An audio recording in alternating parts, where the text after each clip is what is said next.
বিজনেসে মনে কর যে আজকাল তুই অ্যাড হয়ে গেছস। এখন তুই ক্লায়েন্ট গুলোর লগে যে কথা কবি একটু বুঝে শুনে কবি। একটা ক্লায়েন্টের লগে কথা কইলে ভালো করে মাথা খাড়ায় কথা কবি, যাতে ক্লায়েন্টটা কোনোভাবে হাত ছাড়া না হয়, ঠিক আছে? আর এই ব্যবসাটাই হয়েছে মনে কর যে মাথা।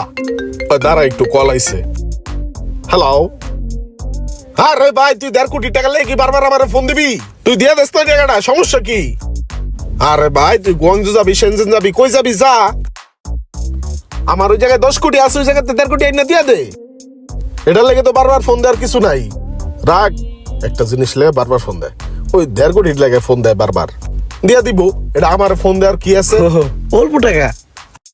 আচ্ছা হন, তোরা যেটা কইতাছিলাম, দাঁড়া আরেকটা ফোন এসে রে। হ্যালো।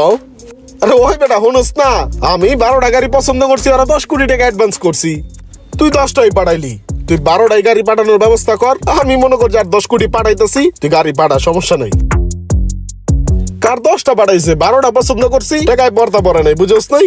আর 10 কোটি পাঠাইলেই বাকি 2টা পাঠাইবো। বুঝছি বন্ধু।